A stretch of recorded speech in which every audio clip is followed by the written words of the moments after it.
So আপনারা অনেকেই জানতে চেয়েছেন যে আমি কিভাবে ভিডিও শ্যুট করি বা কিভাবে ভিডিও এডিটিং করি।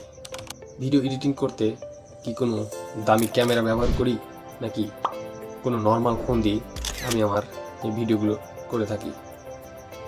তো আজকে আমি এইসব বিষয় নিয়ে আলোচনা করব এবং টোটালি ভিডিও শুট করা থেকে এডিট করা পর্যন্ত সব ধরনের বিষয় নিয়ে আলোচনা করব।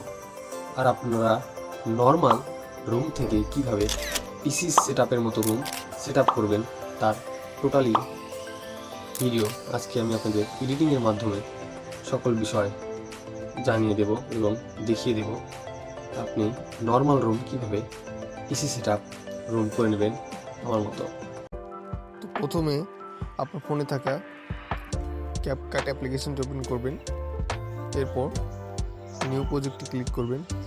ক্লিক করার পর যে ভিডিওটা এডিট করবেন ভিডিওটি সিলেক্ট করে নেবেন এবং তার ব্যাকগ্রাউন্ড ফটোটি সিলেক্ট করে নেবেন। আমি করে নিলাম। এখন চাপ দিয়ে ওভারলেতে ক্লিক করে দুটো সমান করে নেব। আমার মতো আপনারা সমান করে নেবেন, যতটুকু প্রয়োজন ততটুকুই। এখানে কাট করে নিচ্ছি, পিছনে কেটে দেবো এটা। এখন ঠিক আছে। এখন ব্যাকগ্রাউন্ড রিমুভে চলে যাব। কোথায় স্ক্রল করতে করতে এদিকে আসুন। এই যেখানে ব্যাকগ্রাউন্ড রিমুভ লেখা আছে, প্রোমোটকে এখানে চাপ দিতে মুভ করলে পরে পিছনে ব্যাকগ্রাউন্ড রিমুভ হয়ে যাবে। তারপরে আপনি আপনার কতটুকু প্রয়োজন ততটুকু বাড়িয়ে কমিয়ে নেবেন এখান থেকে। আমি এটা করে নিচ্ছি 57, আর এটা একটু 36 থেকে 26-এর ভিতরে করে দিলে হয়ে যাবে, ভালো, জিনিসটা ফাটবে না। এরপর আমাদের কাজ হচ্ছে এর একটু অ্যাডজাস্ট করা। আমরা চলে যাবো ক্রপ করবো, ক্রপ করে নেব। এই পাশে একটু, এই পাশে একটু, ওকে।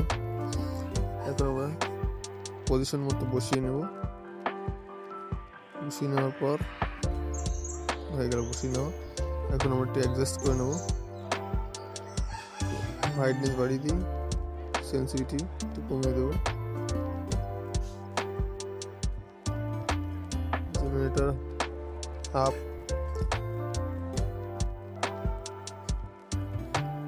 ওকে। একটু ব্রাইটনেস আর একটু বাড়িয়ে দেবো, শ্যাডো কমিয়ে দিই, ঠিক আছে। এরপর আমাদের কাজ হচ্ছে ওভারলিতে চলে যাবো। ওভারলিতে ডাউনলোড করা মাইক্রোফোন নিয়ে নেব। আপনার প্লে স্টোরে অ্যাভেলেবেল পেয়ে যাবেন, অথবা গুগলে সার্চ করলে চলে আসবে এরকম মাইক্রোফোন। এখানে নিয়ে এসে ব্যাকগ্রাউন্ডে এভাবে চাপ দেবেন, সেম কাজটা করবেন। একটু মুভ করলেই এটা রিমুভ হয়ে যাবে। তারপরে আপনি এটাকে এরকম করে অ্যাডজাস্ট করে নেবেন। নেওয়ার পর আপনি এটা আপনার পজিশন মতো নেওয়ার মতো, যেমন করে আমি বসিয়ে নিচ্ছি। প্রায় হয়ে গেছে, হয়ে গেল আমাদের ব্যাকগ্রাউন্ড রিমুভ। অবশ্যই ভিডিওটি লাইক, কমেন্ট, শেয়ার করে দিয়ে পাশে থাকবেন।